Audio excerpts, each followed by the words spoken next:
Welcome to the Listen to Your Footsteps podcast. I'm your host, Kojo Bafun, and this podcast is an extension of my book, also called Listen to Your Footsteps, which is a collection of essays, reflections, and poetry on things like fatherhood, identity and belonging, growing up, creativity, and the lessons learned. The purpose of this podcast is to gain insight and learn from the journeys that others have taken. I explore the worlds of art, culture, design, business, creativity, and life from the perspective of Africans who are contributing to the redefinition of the continent and who we are. So my guest today is Mongezi Mtati, founder, digital marketing strategist, speaker, and podcaster. How are you? I'm good. Thanks Where did you grow up?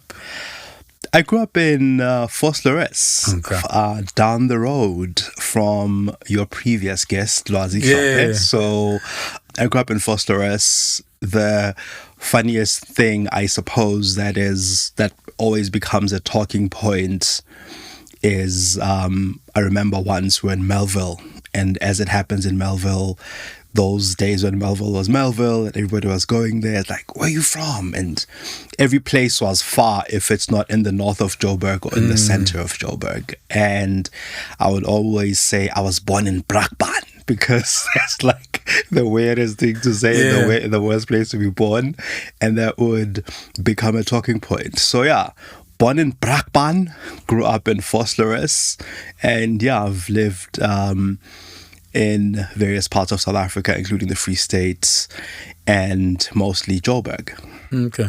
Yeah, so when I first moved here, I remember I'd been here a couple of years and going to a birthday dinner celebration for a friend of mine. And there were 13 of us around the table, and only one person came from Joburg, came from kind of Gauteng area. Yeah. I don't know whether there's no scientific or statistical method behind it, but I do find it interesting that I'm meeting more and more people who are at least from Gauteng. Yeah. Kind of carving their spaces and carving their worlds. So growing up in Voslo, you're a podcaster and you listen to this. You listen to this podcast as well, which makes it very interesting. But I'll ask one or two of my standard questions. Sure. But what did you want to be when you grew up? I wanted to be many things. I wanted to be a rapper. I think that was like the first sort of thing. But one of the many things that I wanted to be was an entrepreneur, a rapper. And I remember, as parents do, pull you as a 4-year-old, like, what do you want to be when you grow up, around their friends? And I remember saying I wanted to be a doctor. But for as long as I could remember, I wanted to be an entrepreneur, I wanted to be a rapper, and I wanted to do maybe something in public speaking. And I didn't even think of it as being an entrepreneur at the time. I just thought of it as being a business person of some sort, running a business, kind of doing my own thing in that space. What did that look like to you? Was it around you, or was it something that you saw at a distance? It was something that I saw. Most of these things were things that I saw at a distance. I think the closest thing to a business person, I suppose, closest people to business people that I saw were people who probably ran a spaza shop here, like a small shop there, or names that were referenced as people, like someone who owns the supermarket. Yeah. Everything else were things that I saw from afar. And this is something that comes up in conversations as well with friends quite a bit, that a lot of the time for township kids or kids that grow up in the fringes of whatever is cool and hip and happening and privileged, those kids tend to see everything from afar and have to craft a world of what that world looks like to themselves, right? So for me, this rapping thing was something that I saw from afar. There'd be one person many networks away from me who has one CD of Snoop Dogg, and we would listen to that one, and maybe one rap song would come up on radio every now and again. And of course, hip hop wasn't a thing, when I was growing up. Like, it became a bit of a thing when I was in high school. And once again, it was something that was distant. It's things that you have to catch many taxis to go end up at Lee Club to kind of experience. And that's kind of the world that I and a lot of, the friends that I had growing up, who are still my friends now, had to like craft this world that we imagined outside of where we were. Yeah. How accessible was the city for you specifically? And what I mean by that is, like, you're talking about, for example, taking multiple taxis to get to certain spaces. Yeah. And it's different for different people. So, some people may have that opportunity to kind of go outside of the confines. Yeah. Others are stuck within that confines until something happens that enables them to make that step out. So, I mean, I've talked to people where it's, for example, parents were able to get them into a Model C school. Yeah.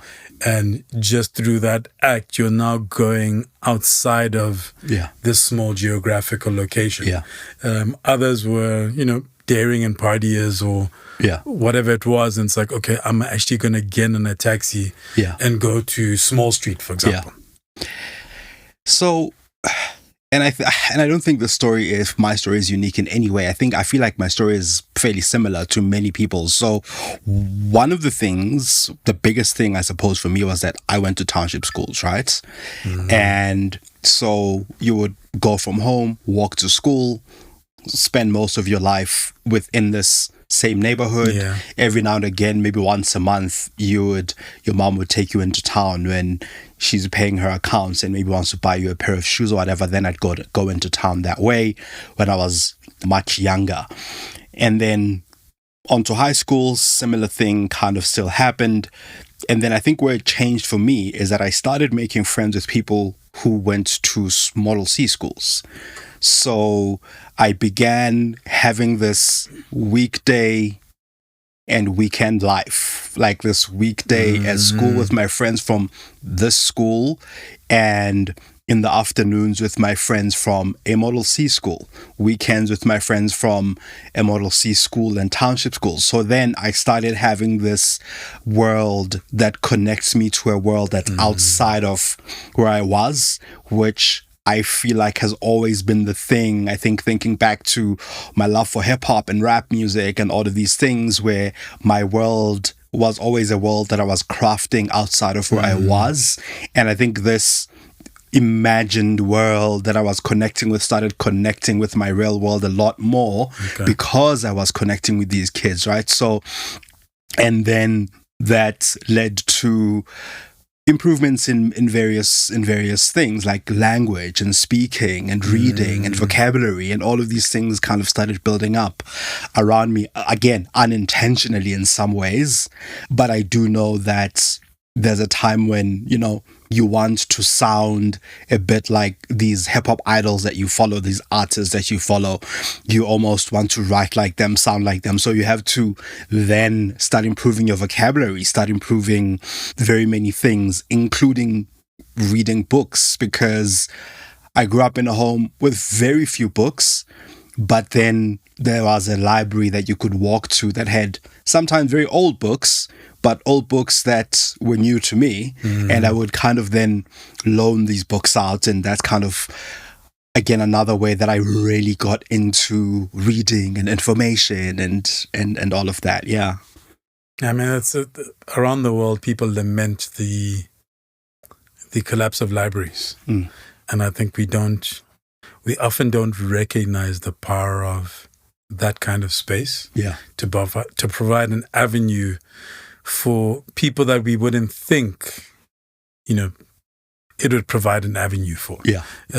Even how each of us arrives, each of us arrives at a library. Each of us arrives at books.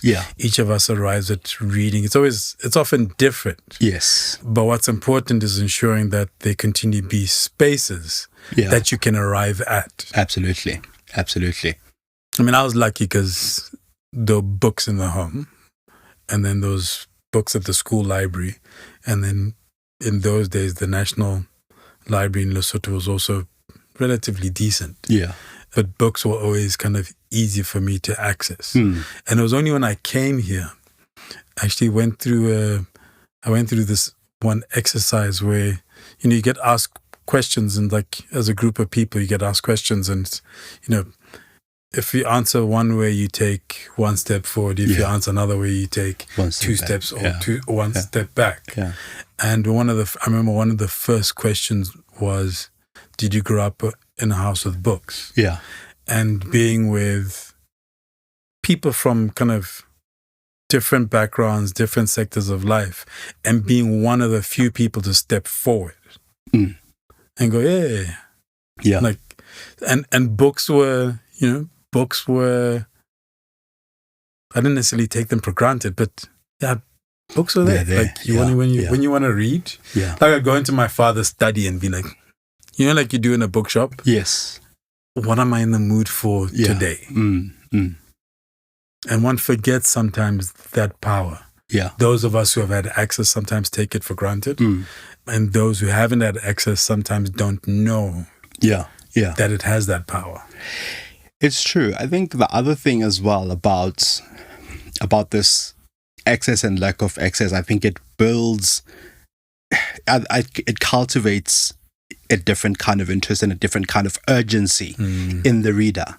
I feel like for me, when I got to a point where I could buy my books, the books that I bought would sit unread longer than the books that I loaned at the library, which I couldn't buy because that in 2 weeks you have to take it back, right? So I pick out as much as possible, and there were books that were reference books that you couldn't take out, so you'd have to go during school holidays, whatever. I'd have to go to the library every day to read that book, take notes out of that book, and then kind of try to memorize whatever was in them. So I feel like this sense of urgency as well, and having to read a book in 2 weeks, taught me a different thing about the urgency of the information that you've just gained access to. Yeah, that's dope.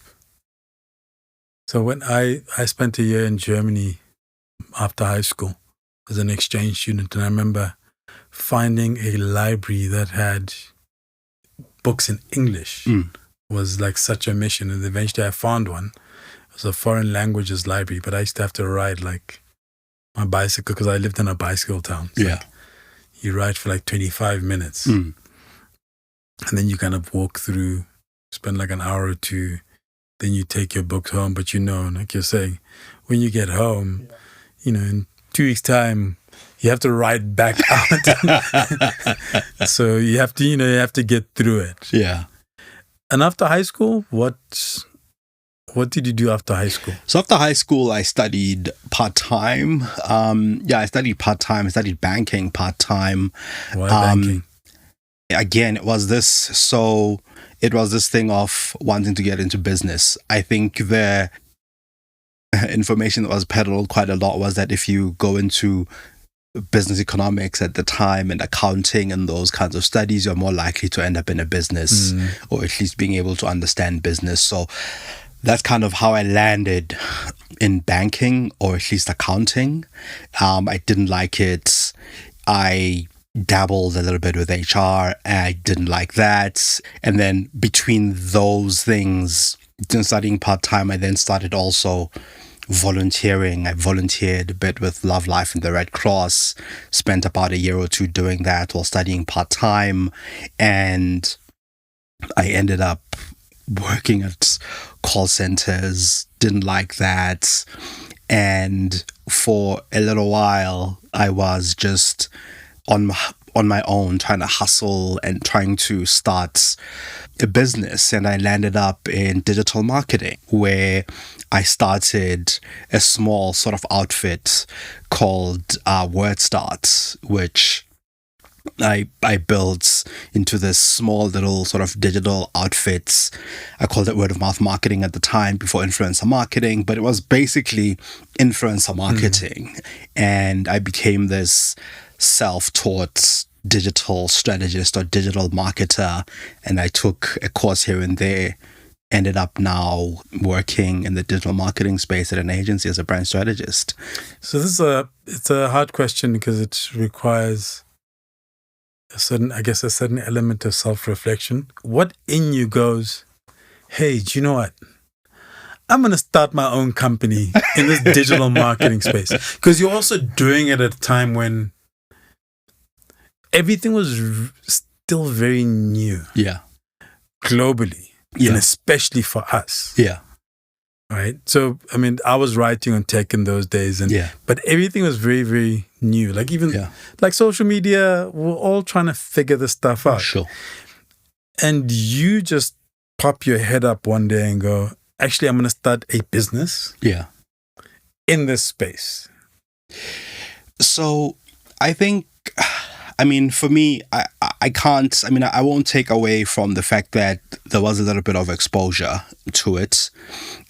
So through this wanting to start a business thing that I was in, I met a dude who would later be a mentor of mine who had an office. I had a rundown old PC at home in Vosloorus. I didn't have internet at home. That PC hardly worked. So I didn't have a PC. Mm-hmm. So end up in this guy's office and we talk about this business that we were starting. It wasn't digital marketing. So it was like selling home and car electronics and things like that. Like that's kind of how we ended up at this guy's office. We end up in this office. There are all these MacBooks around me. There's this music blurring. There's all of these things. And you talk to this guy and it's like, yeah, I'll support you in this thing, but I don't think it's a thing to do.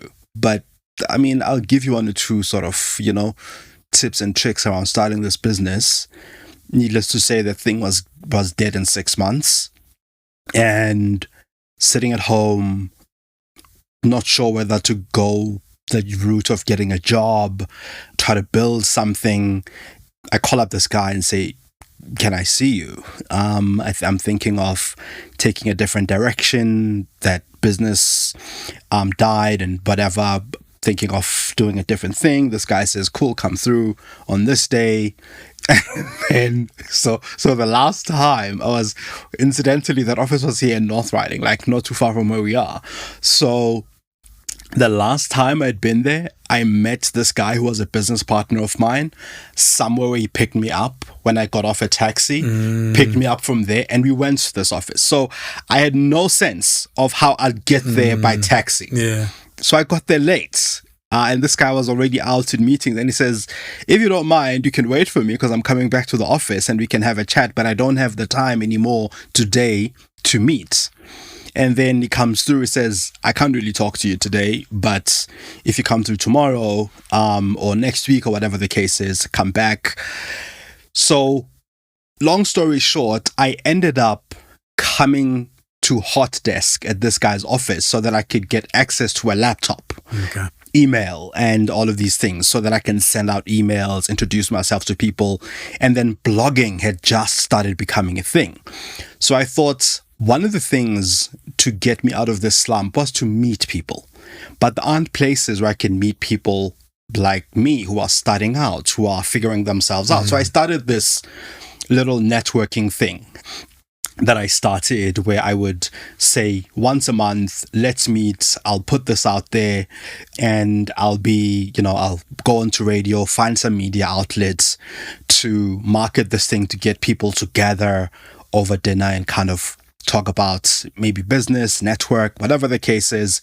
And that's how I discovered that you can actually use social media to market to people.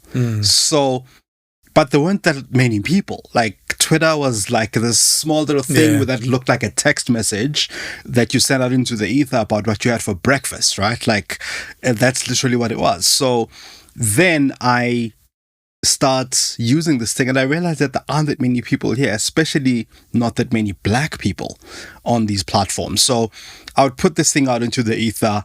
One or two people would kind of see it, but these would be the early adopters. So I then realized that not that many businesses were on it. and not that many businesses were connecting with people who are on these platforms talking organically about business and products and all of these things that they like. Because back then it was also a thing to talk about, I just bought a new cell phone, I just got a new game, I just did this, right? Like, it wasn't seen as anything transactional between you and a brand. Yeah. So that's how I kind of started it, because I started it to solve a problem that I had, and I realized that this was a big problem that everybody else had. And then I got the opportunity in 2009, I think, to be part of a team that started the first, that started the first blog, actually, for Brand South Africa leading up to the 2010 World Cup.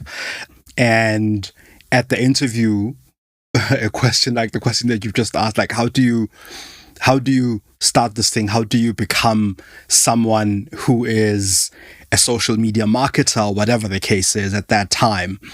And I said, actually, there's nowhere to learn this thing. So I'm learning this thing as it evolves. So if anything, I'm the best person for the job, because what people will learn in a year from now are experiences that I'm having today. So this trial and error that these platforms, it wasn't even called social media, it was called Web 2.0 at the time. It was known as like this Web 2.0 thing. And then it was called social media, and then Web 2.0 fell away. Like this idea of what MySpace had started to fade. Yeah. So 2010, MySpace had started to fade, and then Tom sold it off. Yeah. Facebook was growing and had its space. Twitter was still a small thing. Very early stages. Yeah, there was a platform called FriendFeed. Yes, I never got into FriendFeed. Yeah. Twitter was how I got into tech writing. So what I did was, I'd edited Black Magazine. I was founding editor for Black Magazine for about 10 months. Yeah. And got invited to a launch.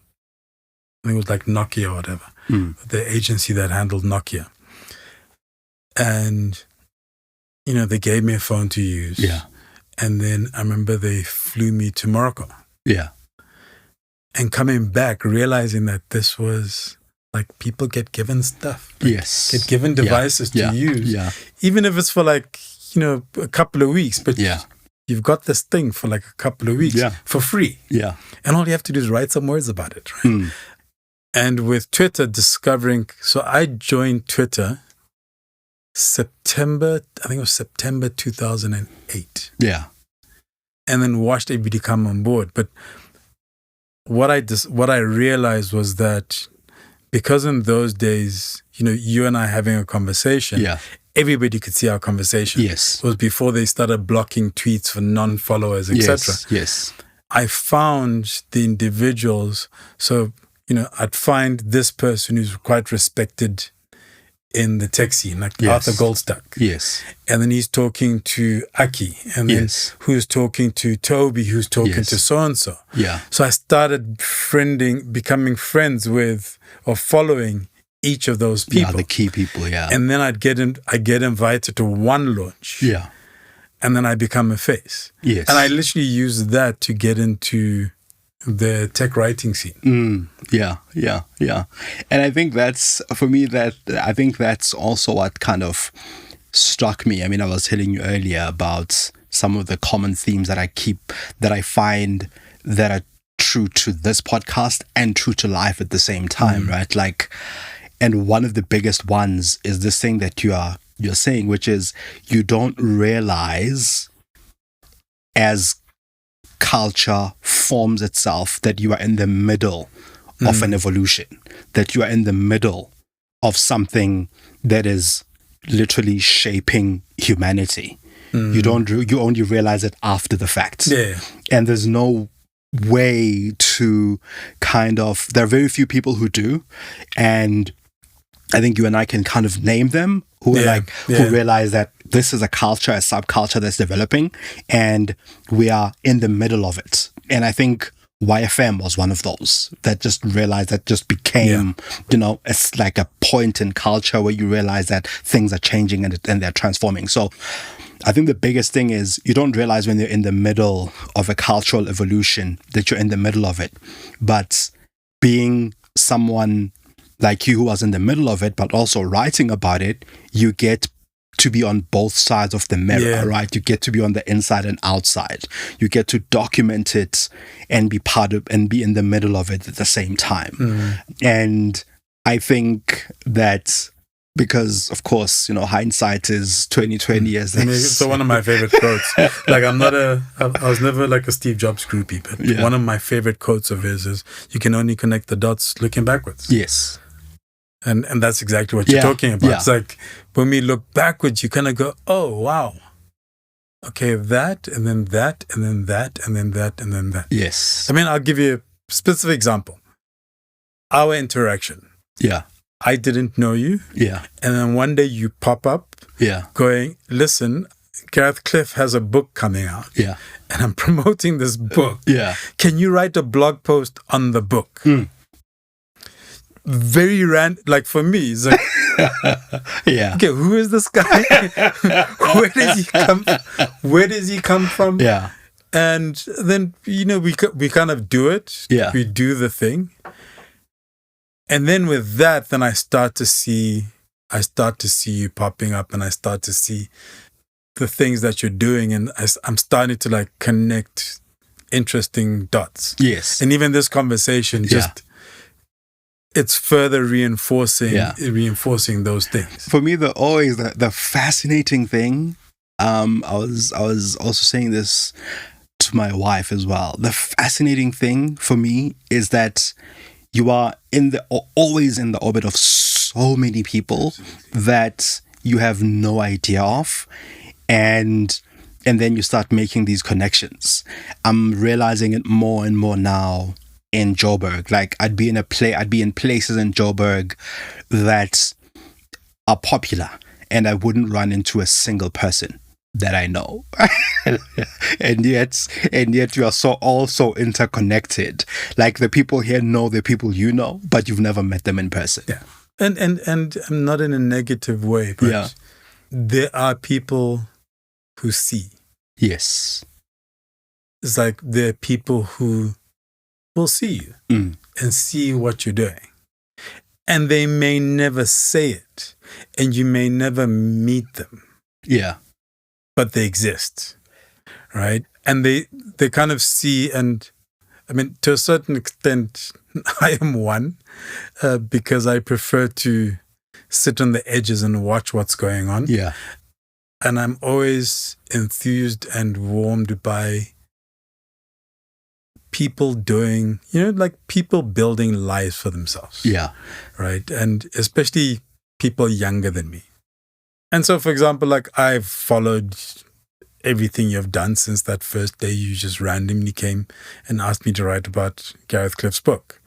And there's so many people like that. Yes. And even when you don't realize, it's like I was saying, the conversation with Lwazi. Yes. Where, and I said it to him, like, Lwazi came on my radar because of you. Yeah. Like you sent me a message, but then I started realizing like he follows the podcast and he comments. Yes. But his comments are thought through. It's not just hey, nice, Yeah. but thought through. And then coming to meet him and then discovering that he took a photograph of me. Yeah. Close to 10 years ago. Yeah. In a space. And when I shared that, the thing that I didn't say was, which my father was always very important for my father, is like how you treat people. Yeah. Because if I treated him a particular way, that wouldn't have, it would have made this experience a lot more awkward, a lot more difficult. Yes. Yes. And I met somebody recently who said to me, "Oh, like we met, we were on a panel together." Yeah. And to be honest, I was very pissed off with you. Yeah. because you were pushing this thought and you weren't understanding my thought. Yeah. And this is like, this was like 12, 13 years ago. Yeah. And I basically said, listen, dude, this is how I think, this is how I approach the world. Yes. If you took it negatively, I apologize. Yeah. And I thought it through and I'm like, I still have the same opinion. Yeah. So I'm sticking with the opinion. Yeah. And I think this thing that you've just said about there are always people looking reminds me, I guess, of, I don't know if it was before or after the Gareth Cliff thing, but I know that because at the time that I was doing my things, I was constantly pitching myself to many people, especially in the media. I think you were with Destiny Man at the time, and I'm like, hey Kojo, I'm this guy, I'm doing this, I'd like to invite you to this thing, or I'd like a feature or to write something. And you said something along the lines of, no, there isn't space for that right now. It's not something that we could do right now. But actually, I am following what you're doing. So I am seeing what you're doing, right? And I think for me, it was one of the few instances, I guess, at the time, because I was pitching myself to a lot of media. Like I was just trying to get out there.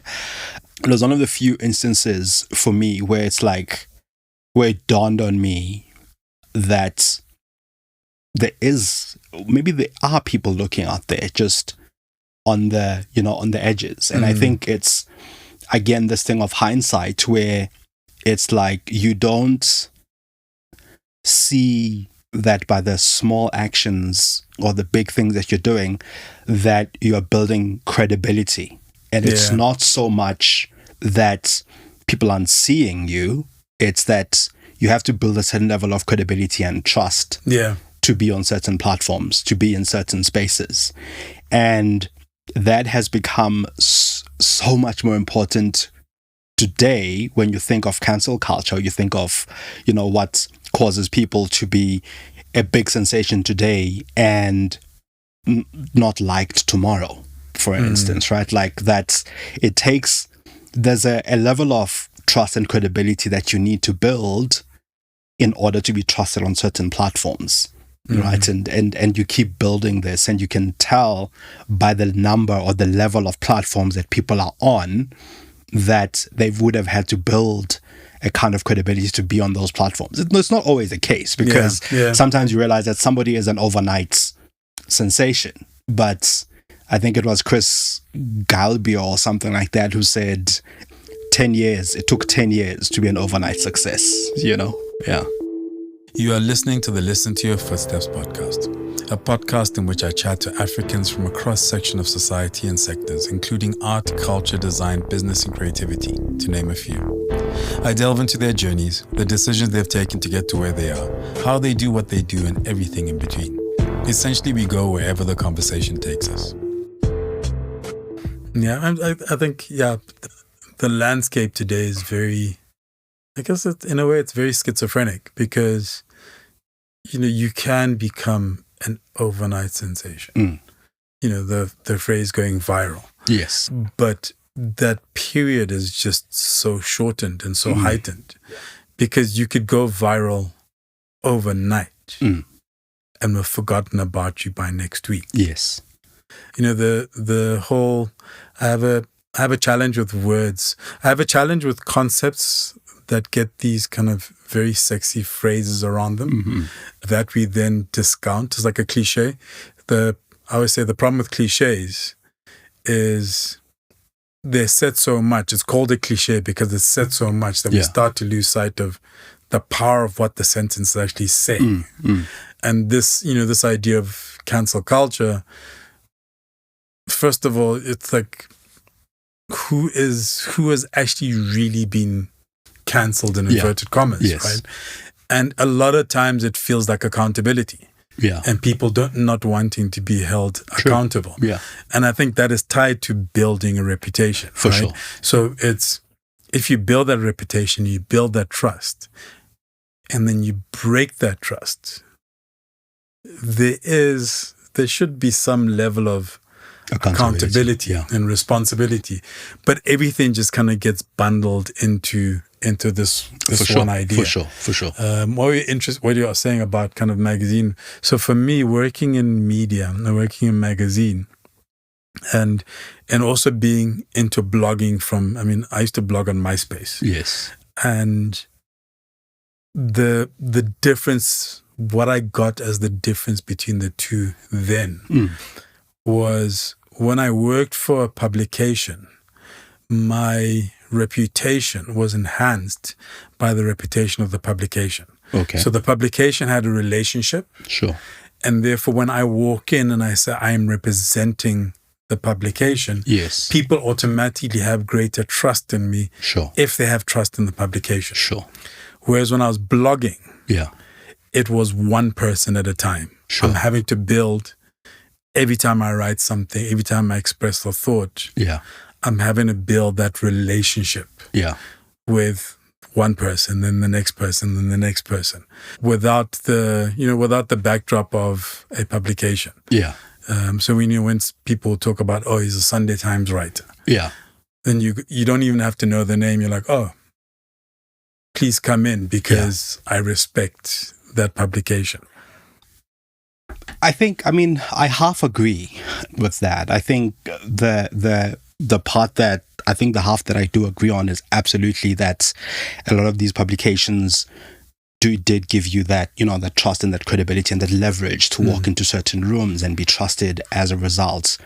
I do, however, think that with me, and I know there are many others as well. So with me, the way that I got to follow your work, and I was like, whenever I'm doing something, there are certain people that I need to send a message to and say, hey, I'm doing this, I'm doing that.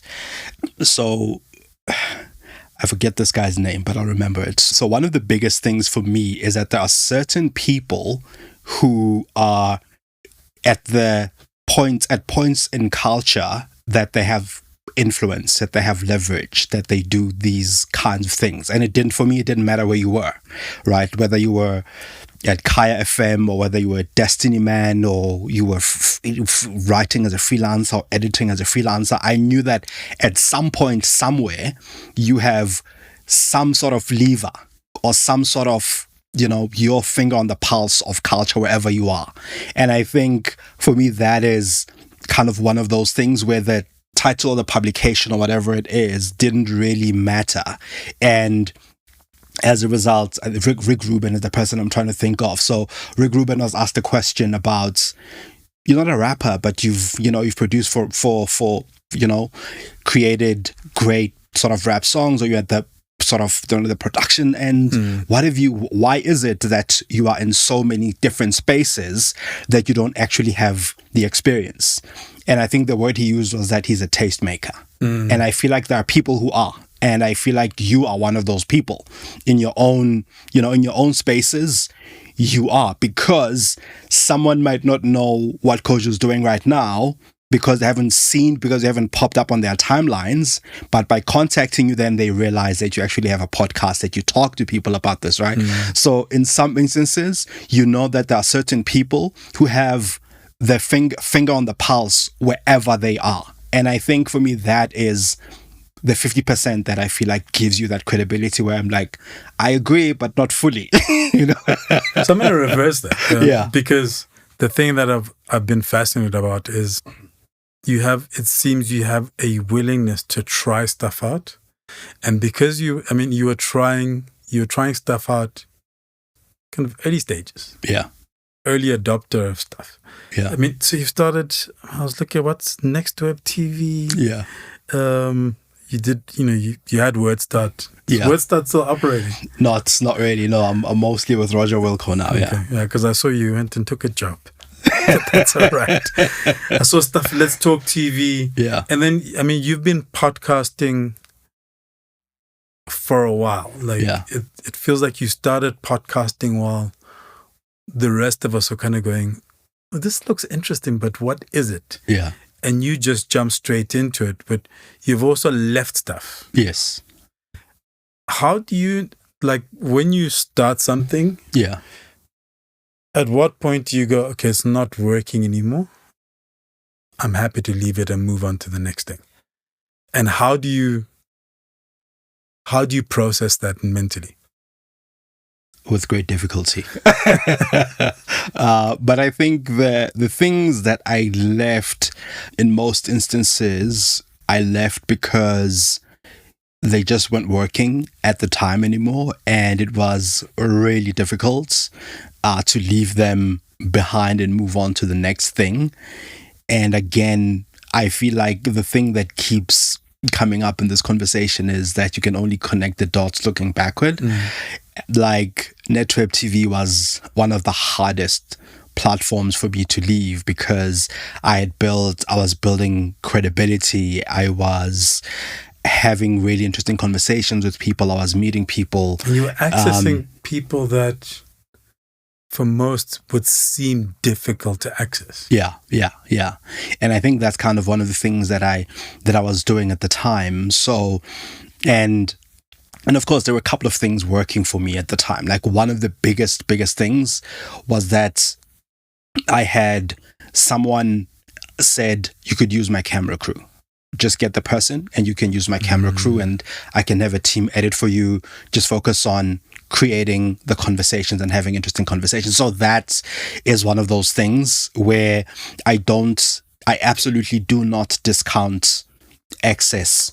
Yeah, and it takes a massive weight off anything. Yeah, exactly. So I cannot discount the access that I had to things that most of my peers didn't at the time. I mean, I remember in the early days of YouTube in South Africa, there was a platform called Zoopy, which was a video platform, and that's where most of my videos went. It was a South African platform. So a lot of my content for Netweb TV was on Zoopy. And then I realized that maybe also put them on YouTube, and some of it is still there. So I saw some stuff there, like 13 years old. Yeah, exactly. I have braids. Cornrows rather. So I think that's the biggest thing. I think access was one of those things, but the difficulty of leaving things, it wasn't as easy. Like I wouldn't say I was happy to leave it. I think some of it really just didn't work. I was devastated for a long time, but I had to start the next thing because a lot of the time what I guess kept me going, or why I couldn't stop, was that some of it were things that I was doing to make a living. So you can't be devastated for too long, kid. Get back into it. So I think that was one of the biggest things for me, and how sometimes it's this thing about being on the cusp of culture. You don't realize what a privilege it is when you're there, and you only see it after the fact that, oh wow, I was an early adopter, I was doing things before everybody else. But then the disadvantage, the dark side of that, which is what I found with myself and other people who are early adopters, is that we also leave things too early. We're like, everybody else is podcasting now. It's not a thing anymore. Everybody else is on social media. Social media is no longer a thing. I'm leaving it. And I think that for me is also one of those things. Like I leave things way too early. When things become mainstream, they become less interesting for me. And that's a disadvantage. So that's the other side of it, right? I see you've interviewed him several times, Seth Godin. Yeah. Is the dip. Yeah. Where he talks about, I think the dip is really about that. It's like when to quit. And trying to figure that out. Trying to figure out whether you're in a proper trough. Yes. Or you're in a downward spiral. Yeah. Because sometimes, a downward spiral may look like it's going to come back up. Yeah. And vice versa. And I think to that end, I mean, for me, there's a question that comes to mind, I suppose, about you and your work, right? Like, you have been consistent. You can see the podcast. Interviewing me while I interview him.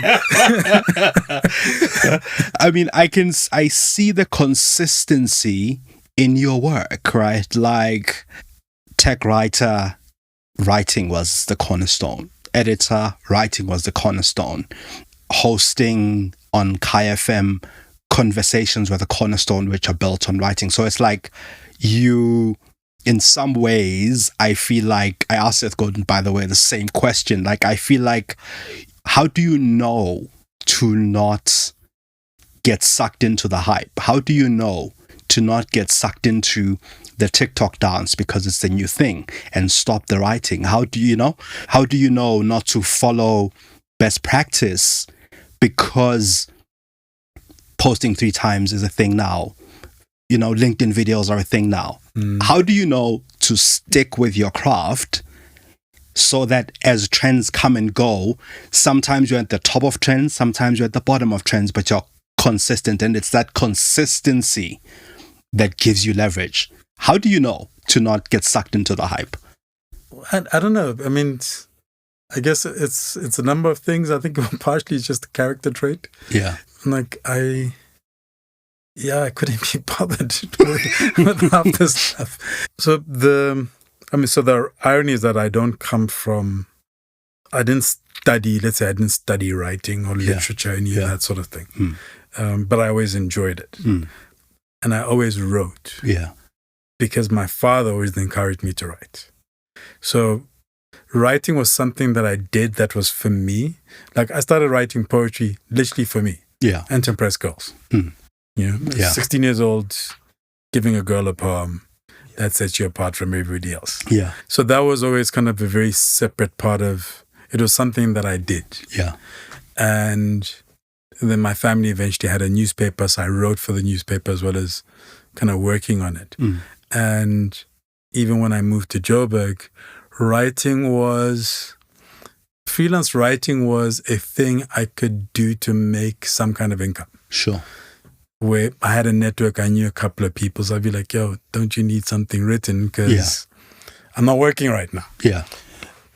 And then at some stage, I guess I realized that was like my thread, telling stories, talking to people about their stories.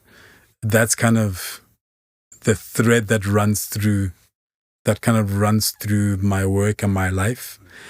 And gradually it was kind of like, I can do it. I can do this. I work at it. I don't hate doing it because my requirement for work is just as long as I don't hate it. For sure. Because everything is a means to an end. Yeah. The end is the lifestyle that I want to give my family and the one I want to live. Yeah. It's not to reach a particular position or achieve a particular thing. Yeah. But it's that. And so it's a couple of years back, I was like, okay, I'm a storyteller. Yeah. Yeah. There were all of these things because I could never answer. Like I've had a radio show. I mean, I've run an IT company. I've had 2 IT companies. Yeah. I've worked in furniture. I've worked with a fashion designer. I've worked in management consulting. I've worked in so many different sectors that the job title never defined me. Like, for sure.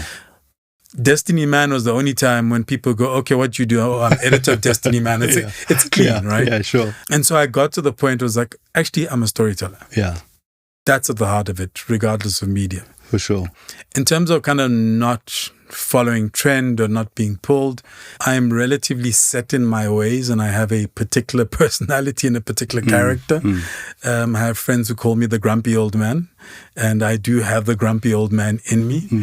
And what I'm like, my radar or my sixth sense for what I'm comfortable with and what I'm not comfortable with is highly tuned, and it's hard for me to do things that I'm not comfortable with. Sure. So if somebody approaches me to do X, Y, Z, if I can't find a way of doing it that makes sense to me, sure, then I'll turn it away. For sure. And you and I had this conversation with Gareth's book. Yeah. And I know him, and he always treats me with great respect, and I enjoy his company. Yeah. But I don't always agree with his views. Yeah. So because of that, I was able to go, okay, because I have an understanding of the human being, I will do this. Yeah. But if there wasn't that, I'd have just been like, yo, man, like, I'm not your guy. Sure. Yeah. And to the frustration of especially my wife sometimes, that is literally how I approach things. It's, do I feel like it aligns with my values or doesn't it align with my values? Yeah. And it's a very simple thing for me. I don't have to think about it. Sure. I can feel it. And so that's been my compass. So I get the sense that then there's an authenticity to it, like that you approach the world with what's authentic to you and what feels as though it's within. Yeah, I mean that's one of the catchphrases now. But it's like being true to yourself. Sure. Right? Being true to. My father was very particular about kind of principles. You have to, what are your principles and what are your values? Yeah. And generally they're not a lot. You can, you live a positive life on a few hard and fast principles. Yeah. And that must be your compass. Yeah. And when you have that, when we have a sense of who you are and what those values and those principles are, that becomes the lens through which you engage with the world. And that's what I try to do. Sometimes it feels like I'm very much in a comfort zone. Yeah. But I'm comfortable in my comfort zone. I'm comfortable in my bubble. Yeah. And the day I feel I need to maybe change course, it'll be an internal conversation, not because, everybody's doing X, Y, Z. Yeah. I mean, you talk about posting because, I also consult in the same space, right? Yes. And you go, you know that you need to post consistently. Yes. But to do it for myself, it's just like sometimes it just feels like hard work. For sure. Yeah. But you talked about sometimes or often you leave things too early. Yeah. But the one thing that you have stuck with is the Lead Creative podcast. Yeah, it feels that way, right? Like, and it's had its ebbs and flows. I acknowledge, for sure. It feels like the one thing that I've stuck with. You have consistently, inconsistently stuck with. Yeah, I think it is, and I think it's. I mean, if you are a storyteller, I'm probably a story curator. Like, I curate interesting stories about people, about their work, about these things, and I think these things always fascinate me. I think it probably goes back to where this conversation started, where like I almost imagine a world outside of my own that I want to build.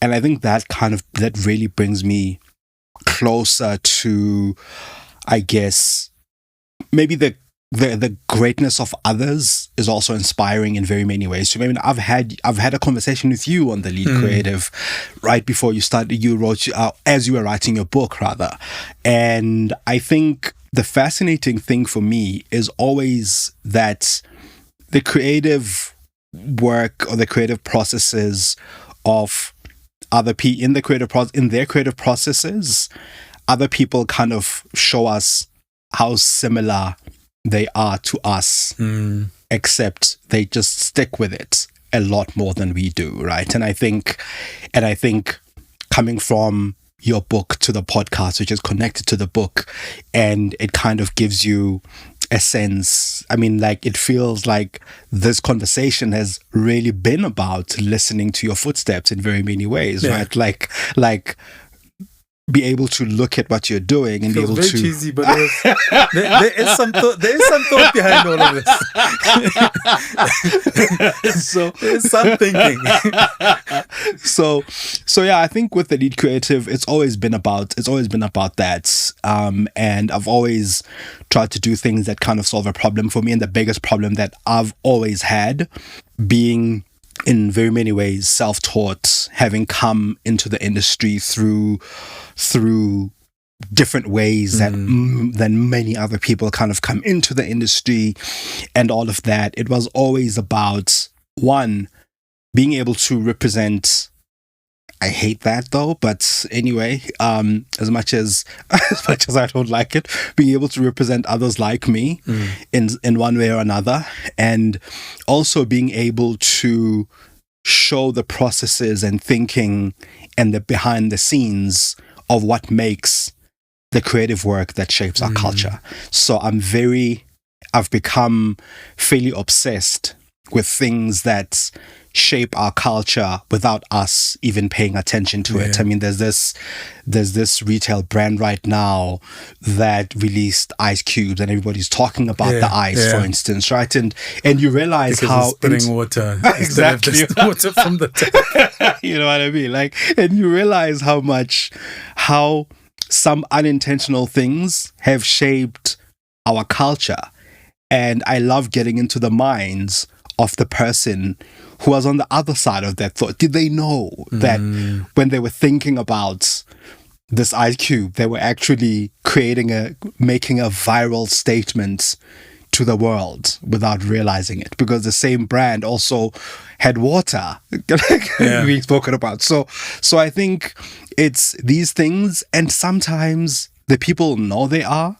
Sometimes they realize it after the fact. It's like, the Kwaito movement in South Africa. Like, those young people had an inkling that they were onto something, but they didn't realize that would create its own genre globally.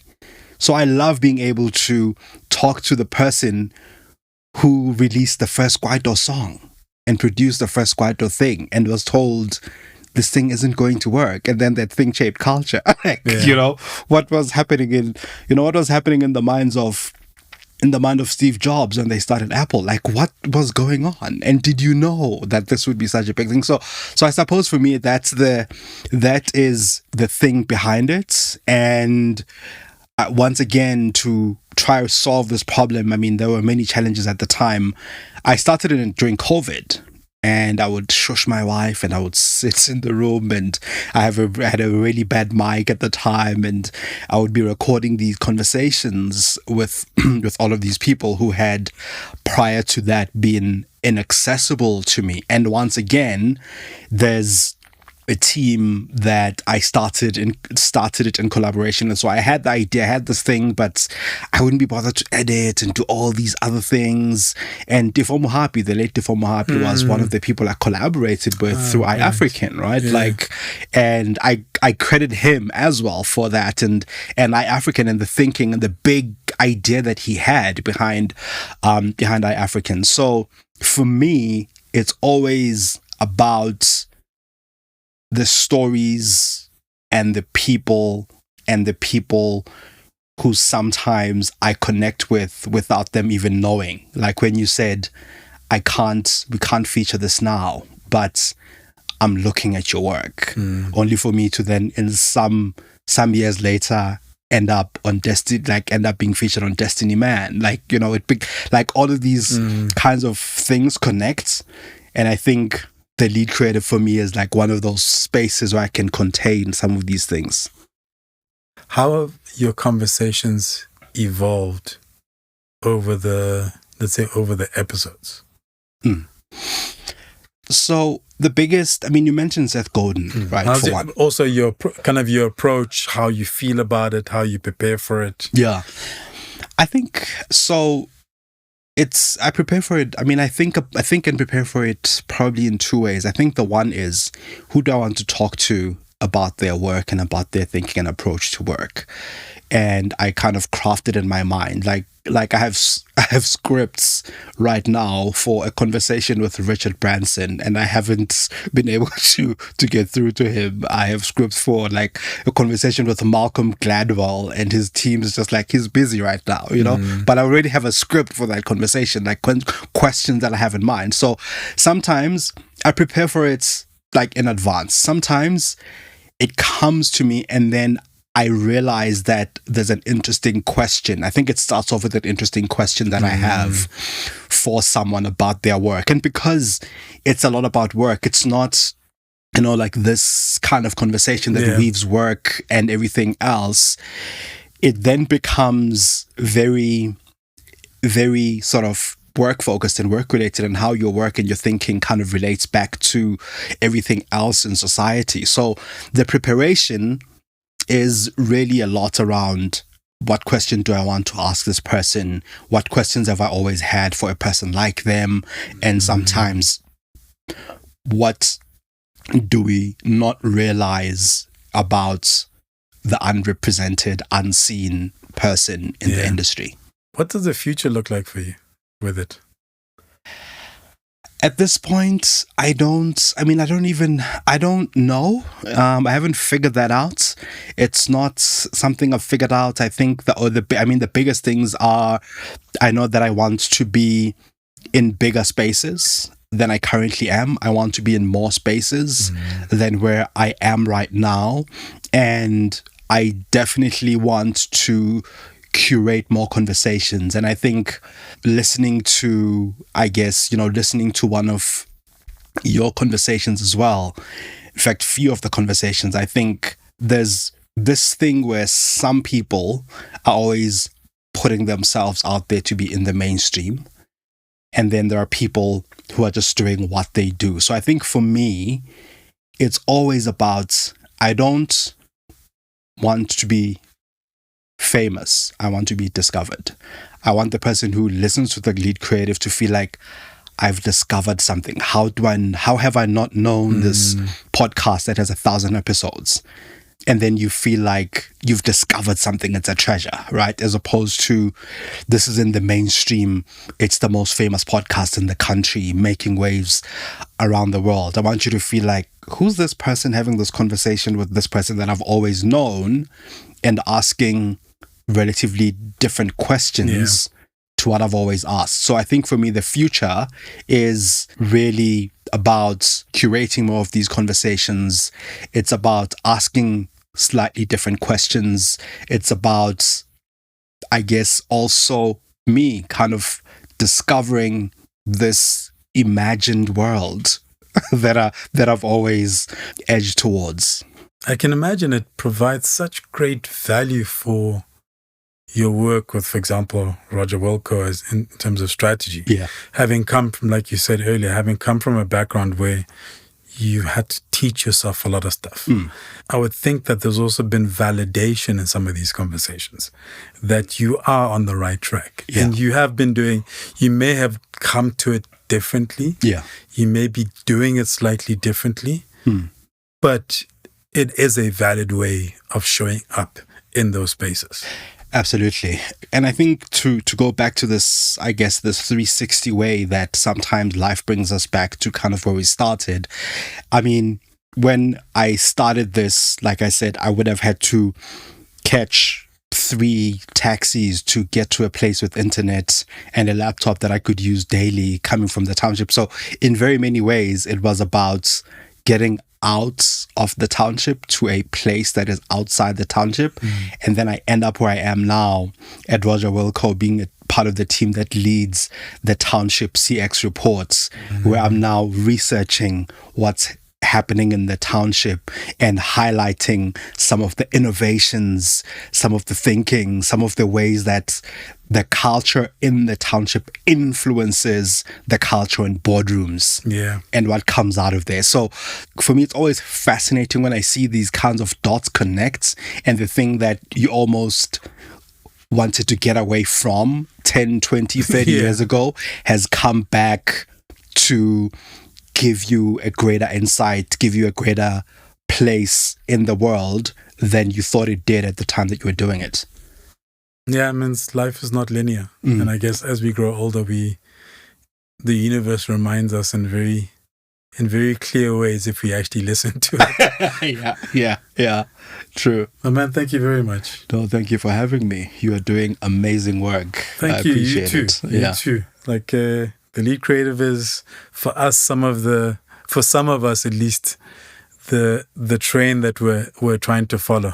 Never that. In terms of what you built, because I mean, you have built something significant with it, and you know, the fact that it's one of those spaces where a lot of us we're trying it out, just kind of being consistent. And I watched a bit of your conversation with Seth Godin, and he commented on how it is not easy to consistently, even when it's erratic sometimes, but to show up. Yeah. And having started this podcast, after writing a whole book, by the way. But I write for a living. Like it's kind of, And it was a book written as short essays and reflections because that's easier for me personally. Yeah. But it's not easy to do this thing, especially because there are all of these things. Like you talk about editing, do you shoot? And, both part of groups where the discussion is, oh, do we do video? Don't you do video? Yeah. Where must we post? Who must host? Yeah. What microphone must we use? Yeah. There's so many things that you have to think about. And until I started this, and I always wanted to start a podcast for years. Yeah. But until I actually started, then I started to see, oh, wow, there's more to think about. Yes. And there's more to contend with. Yeah. So to having watched you kind of create this thing with relative consistency and still be here today, still pushing, still with your planned future guests who at some stage would seem absolutely inaccessible. Yeah. Yeah, it serves as an example for a lot of us. No, thank you. I mean, so I'm reminded of something that I read. When you say this, I'm reminded of something that I read thinking about your work and thinking about this platform and thinking about the fact that you say you are a writer, which of course you are, and how writing is difficult for some people because you have to put your thoughts in a certain way. Communication is hard for people, right? That's why there's a whole industry. I'm reminded of, can't remember who said this, but you make the easy things look difficult and the difficult things look easy. And they use an aeroplane as an analogy, right? It's like, make flying and taking off and keeping the airplane in the air look easy and landing the plane look difficult, but you land the plane every time, right? It's like the writing is difficult for many people and you make it look easy, right? Conversations are difficult for most people. Like, I mean, you're not reading questions. For people who are listening, like there's no script to this conversation, right? Like, so that comes easy because you communicate, and that's the easy part that's difficult for most people. So for the fact that whether consistent or inconsistent, or whether you want to improve, for the fact that you show up and are doing it, the work is making waves to all of us who listen. So we've patted each other on the back really nicely. Thank you very much, man. Thanks for having me. Cool. The Listen to Your Footsteps podcast is produced by Zebra Culture. If you have ideas of what we can do better, people you'd like us to have a conversation with, or would just like to share a thought, you can email me on info@zebraculture.com. To check out past episodes, go to kojobuffer.com/podcasts. And if you enjoyed this episode, please share with a friend. If you'd like to get a copy of the book, Listen to Your Footsteps, check out kojobuffer.com/book. There are details on the various spaces it's available at. I'd also appreciate it if you could leave a review or comment wherever you listen to your podcasts. Finally, there's the Zebra Culture by Kojo Buffer newsletter, where on a weekly basis, I share a curated list of articles, playlists, videos, etc. that have caught my attention. Thank you for listening.